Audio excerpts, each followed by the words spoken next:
Welcome to another episode of the Thriving Immigrant podcast.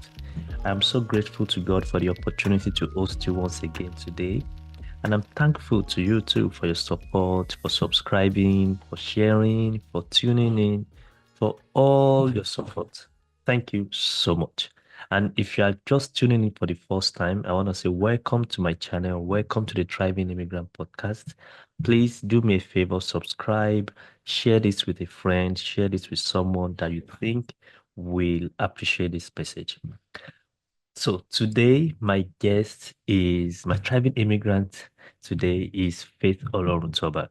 And I can't wait to dive into this conversation with Faith because if you know me, you know how passionate I am about entrepreneurship, business ownership. And there's something fascinating about Faith's story. Faith founded GroupBuyHive. And of all the things that I find fascinating about her story, there's a particular thing that I really admire, and it's speed in launching a business, the first mover advantage. It's one thing to have an idea, it's another thing to act fast and implement your idea. So join me in welcoming Faith Oloruntoba to the Thriving Immigrant Podcast. Hi, hello, Paul. Thanks for having me here. And hello, everyone listening. I'm really excited to be here, to share my experience, to share a bit about GroupBuyHive and, just encourage each other. And I'll also learn from you as well, Paul. I mean, you've been doing amazing so far. I follow you, for a while now. And, I've seen the good work that you're doing out there, educating us financially and also, encouraging us with our career and business as an immigrant, as we're immigrants. So thank you for having me. And I'm excited to to be in this podcast and discuss. Yeah. All right. Thank you for joining. And let's just get to it. My first question would be, can you share your immigration journey with us? Like, how did you find yourself in Canada? Absolutely. So I came into Canada about 4 years ago. In the heat of the pandemic, actually, a day before they closed the borders, so it was a tough time, to be honest. And a lot of things were, I didn't have a job, a lot of places were closed, the grocery stores were closed. So, everyone kept telling me, wow, you came to Canada at the worst time and all. But what helped me was, I already belong to certain WhatsApp groups, of other immigrants from other, countries and even Nigerians, and that online encouragement helped me. So professionally, when I came to Canada, I was a marketing communications, expert. That was what I studied in school. I studied mass communication. I worked there for a few years, practice project management before switching to, UX content design. And then now, I'm exploring with, business, like trying to be an entrepreneur. So my immigrant journey has been, I would say it's been one of joys, challenges, problems, opportunities. And I just try to deal with, I try to deal with things as they come. If it's joys, I enjoy them. I talk about them. I revel in the moment. And if it's challenges, I try to see how best to solve them as well. Of course, it has also involved a lot of, things that other immigrants have experienced as well, career switching, trying to understand the new culture, trying to understand, the work culture as well, and just trying to not lose their identity while embracing, or while evolving, the identity within a new country. So it's been an interesting journey of 4 years. But then it's not new to me. When I left from, before I came to Canada, I was in Germany, and before Germany, in Nigeria. So it was a different kind of experience being here, being in Canada, but I've experienced that, transition and transformation as an immigrant, first from Germany and now in Canada. Okay, I think you have a very unique story. Honestly, if not that you mentioned now, it looks like you've been here for a longer time. And okay, makes sense. Thanks for sharing that. Now, I'm curious, like your background is in mass communication. And at the point where you transition into UX designing, how did you know, like, I know I'm thinking right now that you wanted to switch into tech, and there are different roles or different things you can do in the tech industry. So how did you find out that it's the UX that was the best part for you?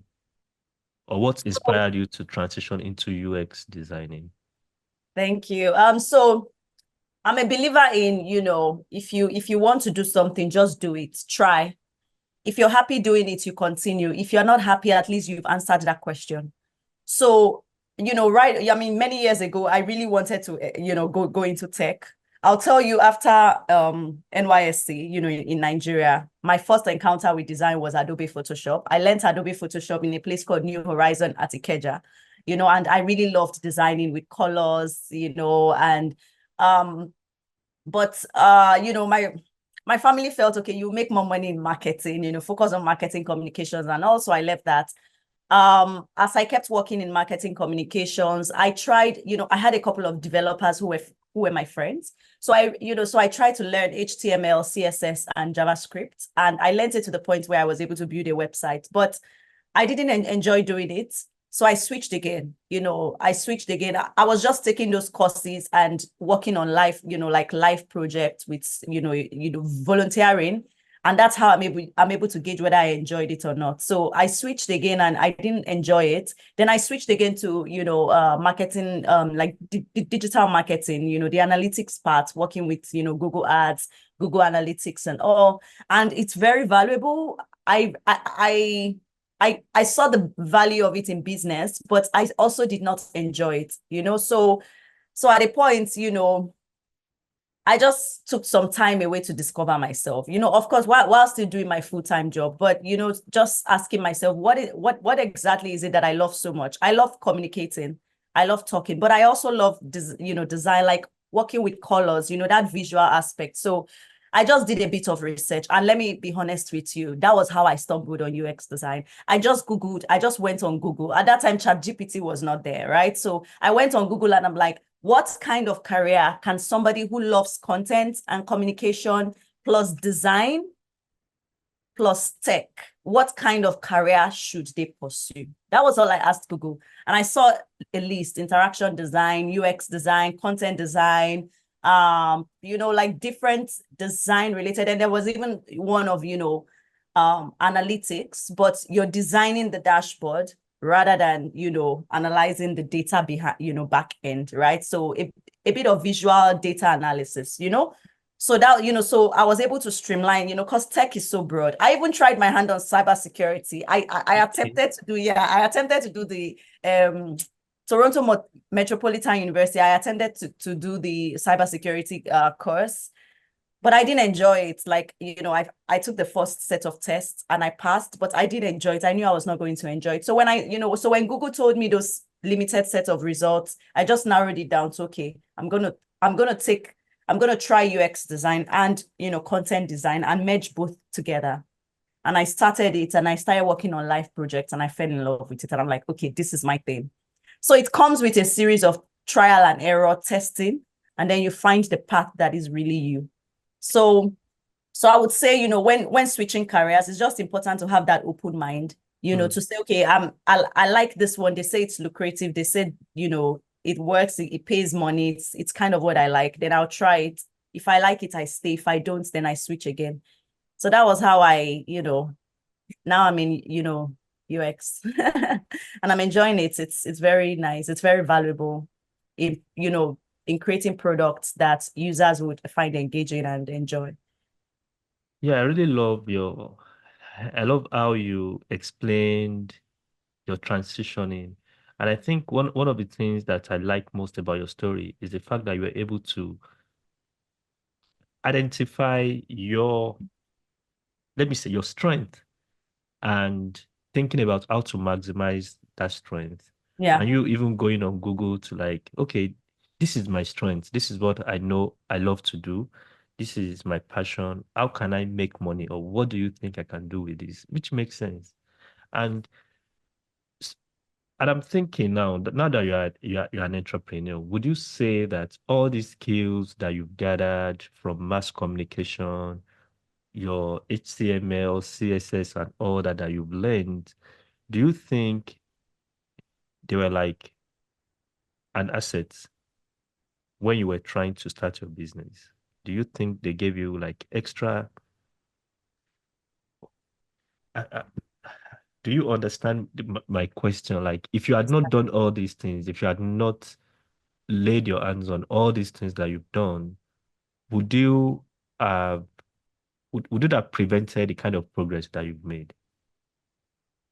Thank you. That's a very interesting question. Quick question. I'll answer it, but in two ways. First, my career path so far has prepared me for this point because it is because I'm currently in UX that I have the confidence to say I can build a product. At least I can have some designs and put content in, right? And then try to find a developer. And even when looking for a developer, like even our current product, sometimes with the HTML and CSS, some of the codes I help. So it has made it a bit easier to be able to speak the technical language a bit and even design, the website, design and keep improving, right?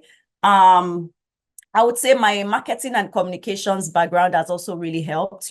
Posting on LinkedIn, posting on social media is not easy, right? Just trying to, think of different ideas and make it adaptable to each medium is a skill. And that's something that my background has made easy for me.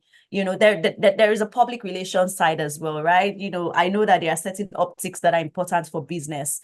I would say just understanding some things behind marketing analytics as well, has also helped me, try to understand, okay, how many people are engaging with the website or engaging with our social media, what are the various ways to improve. So I would say my career path and my background has made it slightly easy for me. However, there are always things to learn.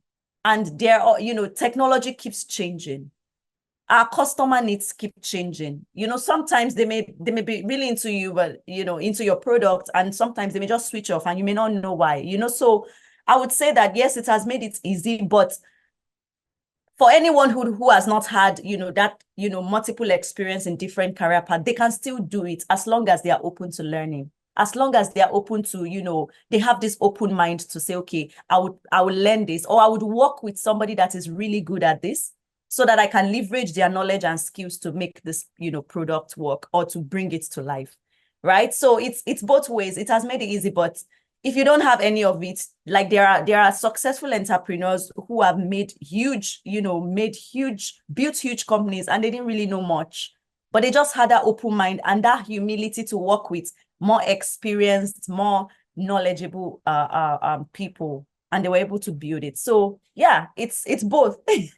But Yeah, then now I'm still learning because there's so much to running a business. There's so much to building a product and even running it as a business that I business. still need to learn more. For example, this space I'm in is wholesale, and retail tech. There's still a lot of supply chain knowledge that I need to acquire, right? Mm. Because we're dealing with food, I'm currently in the process of licensing, right? Like it's not mandatory for us, but it's something I would want the business to have so that customers can trust us. The safe food license, the food safety costs, that's something I'm currently doing now. So there's still a lot of knowledge gaps and just, leadership skills, working with teams, working with people, motivating people to work for me on the product. Yeah, there's still so much to learn. So I'll say yes, it has helped me, but I'm learning as well. I love your perspective and I love how you answered it. Like you kind of gave a balanced response. Like, yeah, it has helped. And that doesn't mean like for someone listening to you right now, maybe the person has an idea and is thinking, oh, what do I even know? What experience do I have? But you talking about the fact that even without so much experience in whether public relations or marketing and communications, you can still be a successful entrepreneur. And I love how you also talked about is is one thing to build a product, is another thing to run that product as a business. And that I think that's a very deep one because sometimes people just think about an idea like, oh, okay, if I'm able to create this product, this is a fantastic one. But running it is a different game entirely. Right. So now let's talk about GroupBuyHive because I'm sure my audience are like, okay, what's she talking about? So when you were coming to Canada, I'm Mhm. sure I'm sure you had goals, you had plans, you had maybe some ambitions. Did you Mhm. know that at some point you were going to start a business? And the second part to that question would be, so what inspired you to start GroupBuyHive? That's a good question. So to be honest, when I was coming into Canada, I didn't realize that I would start a business. I didn't know all my goal was okay. I keep changing, moving up the ladder with my career. But group buying I have been doing for a while. I mean, most of us, especially Nigerians or even, from certain immigrant groups, we buy together, right? So that part is not new to me. I think I made the active decision to start a business sometime in December last year. I wanted to buy like a full goat meat, and I'm like, I can't afford everything. It's a lot. And I asked my friends, are you interested? They were not interested. So just trying to find others who want to buy it at the same time as me was a headache. And I'm like, how about using technology to transform this? Right. And that was where the idea came about. It was just a personal problem that, led to that idea. And then, I started doing research. So December, January was a lot of research, talking to people. I made the first customer validation page and I got a lot of criticism when I put it out there. So yeah, so I didn't always know I would go on the business part. So it was just, I would say 6 months ago that I made that decision. And it's been a lot of learning for Mm. me. Yeah. Yeah, it's fascinating. Your story is very fascinating in the sense that now I'm beginning to pick the marketing part of you because Mm. it looks like the group buy eye or foodway suite has been in the market for quite a while.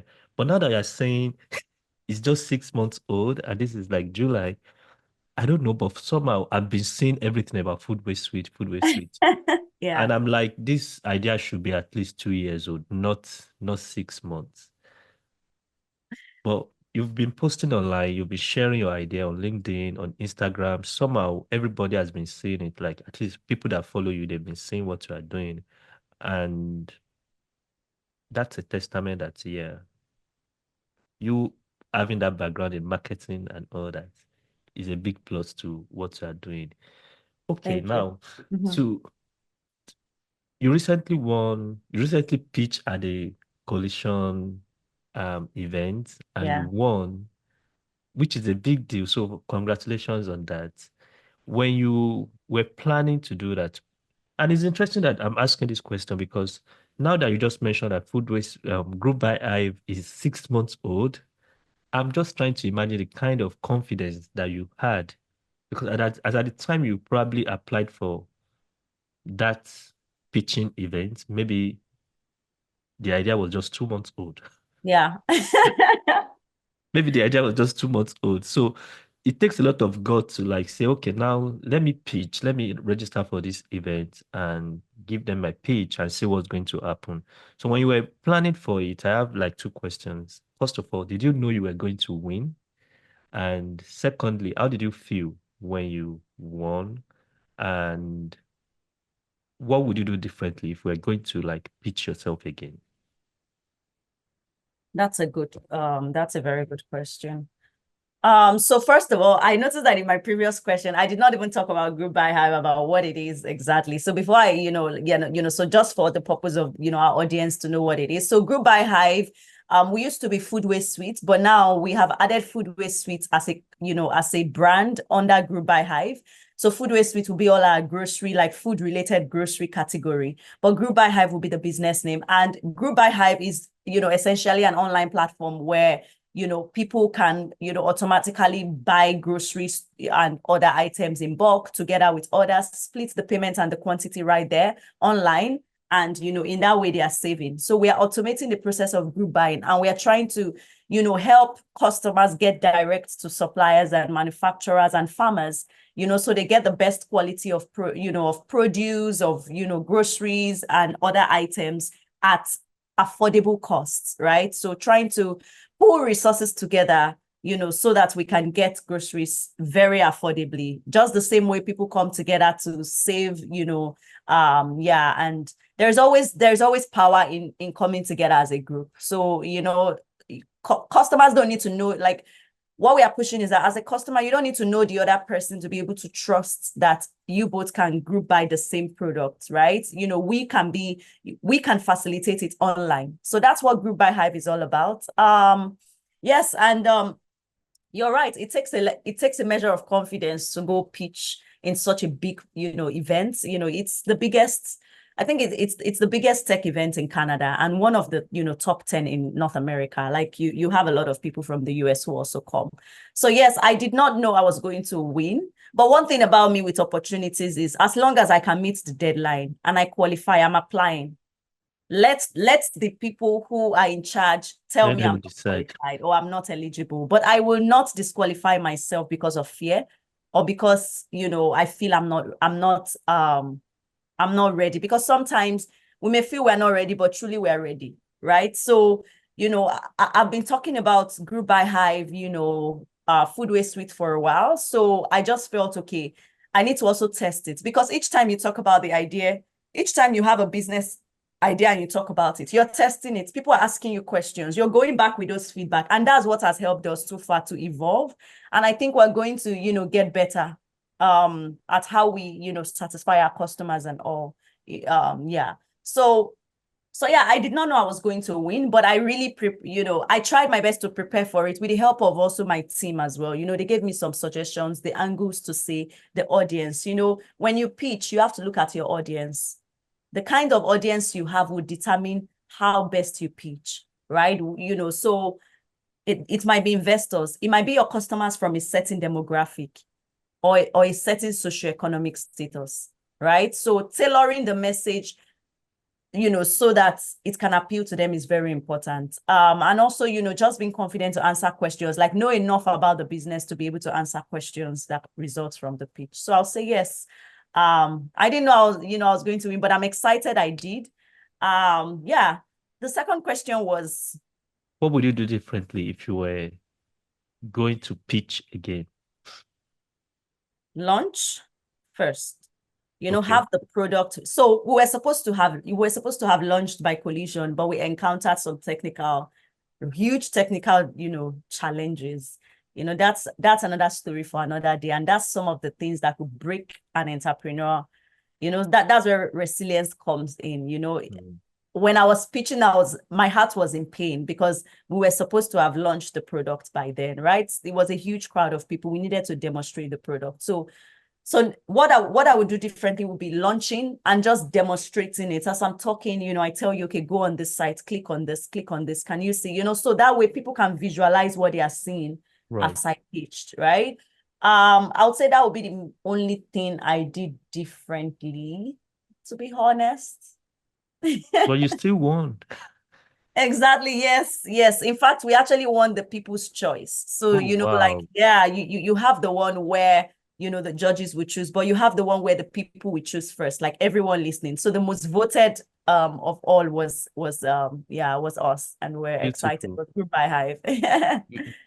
Congratulations again. You should be proud of yourself. I know Thank you you. are. Good job. Good Yeah. job. Good job. Okay. Thanks. Right. So, in fact, you touched on my next question. You were talking about the challenges, and you said that's a story for another day. So, in your experience, what would you say was your biggest challenge from the ideation point to this point? You must have gone through a lot of challenges, but which one would you say, or maybe like top 2 challenges that you've encountered since the birth of Food Waste Suite or GroupBuyHive? Yes. So I would say one of the biggest challenge that, most entrepreneur faces funding, right? Starting a business, it takes a lot of money to, start it, to put those processes in place to get it running. So I'll say funding is one of the biggest challenge, because sometimes you have to employ people to pay, and even the volunteers that may want to volunteer with you, sometimes you want to give them honorarium or just something to compensate them for working. So I'll say funding. We are still seeking funding. what we are trying to do is to also focus on sales and marketing, sell as much, so if you're listening, go on GroupBuyHive and shop, yeah. So so I'll say funding, but the second one is also technical challenges. It's not easy to work, to work with technical people. I am in UX, and I have some basic knowledge of HTML, CSS, those basic coding languages, but I am not a developer, right? I'm not, a full stack developer or a front end and a back end developer. And getting, highly skilled developers on a budget is very tough. And even when you get them, working with them is tough. They many of them have their strengths, and that's building. But sometimes they may not be the best communicators or team players, or, there are other challenges that come with working with technical folks. That has been my biggest challenge so far. But, we've launched. So that means that we've been able to find ways that exactly survive that, right? So I would say those are the two big challenges. I mean, there are others as well, which I've probably talked about throughout the call, but yeah, those are the main challenges. So if you're a non-developer and you're trying to build a tech product, it's important to factor that in. What's my strategy for working with developers or the technical team? What's the backup? What's the risk mitigation I would do? Because if you're working with one developer and they're in control of everything, the day they leave, if you're a tech product, everything crumbles. So it's very important to always, get ahead of it, I would say. Yeah. Yeah.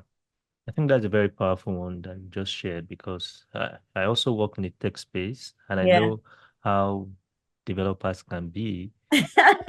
We love developers though, Yeah, we love them. They are very essential. We can't really do without them. And but they can be most of developers I've worked with, I don't know, for some reasons, I don't say that they are not good communicators, and they are good on they can do what you ask them to do, but there's always, and I think that's where the business analyst comes in. So I am a business analyst full time, and I try to have that communication, bridge that gap between developers and the clients. But I understand, as an entrepreneur, you can't hire business analysts, hire everybody, because your team are trying to cut costs and get the best for your budget. Okay. Yeah, I think I can relate with those challenges. But the another thing is there are more challenges ahead of you. Like the entrepreneurship journey is an endless journey of challenges, and you will keep learning as you grow. Maybe now that you've learned, your next challenge might be how to sell, or how to pay your sales guys, the commission base. Do you want to employ someone and all that? Yeah, they say entrepreneurship is a marathon, not a sprint. Not a sprint, yeah. But you've been doing well, and I wish you all the best. And I think you can handle it as they come, or you can handle them as they come. Try. Thank you. Thank you. Okay. Right. So I was going to ask you another question. I'm just curious. So this space that you are there competitors in this space of group buying, the kind of services you are rendering, like going online to do group purchasing? Are you the first person doing this kind of thing in the community, or doing this kind of thing in the Canadian space? I would say there will always be competition in every space, right? So every business needs to have their unique value proposition. And that's where we come in. We're trying to automate the process of group buying online, which people have been doing previously. We're trying to get, organic produce and other groceries direct to customers from the suppliers and, farmers, which is something that some other organizations are doing, right? So for us to survive, it's important for us to know the unique value that we provide. And that's automating group buying of many products on our platform. So there are competitors, I'm sure. In this space of group buying, it's still quite new online. There is still a lot of cultural education that needs to be done, because it's not all cultures in Canada that do it. In fact, for some, it's surprising, like I can buy as a group with others, like how? right? For others like Nigerians, we're used to it, See it from our right? We WhatsApp come group. from cultures that our mothers, will come together, contribute a job together, or contribute, or even when there's a big party, they will provide money, everybody. When there's burial, all the family will come together and say, this is your part, this is your share, this is your share, and they buy the bulk, right? So it's still new. Even the idea of group buying, when we think of Canada as a whole, or even North America, it's a very individualistic culture. So it's still new. It's still a new concept, and we're trying to educate people and just trying to also tap into our markets that are already doing it. We just want to make it easy for them. And there's so much value to it. But we're not GroupBuyHive is not worried about competition, because first, the sky is big for everyone. Second, as long as we're being innovative and being creative, there's always room to improve processes, be more, make things more efficient for our customers, like just focus on one value chain, either to, make delivery faster or save them on some dollars for the basic groceries that they buy, so there's always room for improvement. And I'm confident that GroupBuyHive would always, would always find ways to distinguish ourselves from the pack. Yeah. Love it. Love to hear it. Yeah. Awesome. Okay, thanks for sharing that. I just asked out of curiosity, like, because it looks like, to me, it looks like an idea that somebody should have. I'm just thinking, like, what's so spectacular about it? Like, group buying is something everybody's used to, like in my community. And I'm just like, you can't be the first person doing it. But when I did my research, I didn't find anything like that. I'm like, oh, really? So are you saying that there's nothing like group buy hive? Right. So We're the first. I give it to you. Okay. Thank you. Take your flowers. And it's very interesting because I think when it comes to entrepreneurship, speed is also very important. It is. It is. I Yes. can I can tell that you are not the first person to identify that need. But okay, yeah, it looks like there's a need there. Well, maybe I will think about it next time. Or let's see, will it work? Will people actually do it? Yeah. I think you saw that opportunity, and it's interesting because s- Airbnb started just like this. Yeah. When the guy shared his story, even Uber started just like this. So I think most people that have started one startup or the other. Airbnb started with that, like if you see their first website, you'll be like, wow, it's Wow, what is basic. this? What is It's what this? they call an MVP. Yeah. Yeah.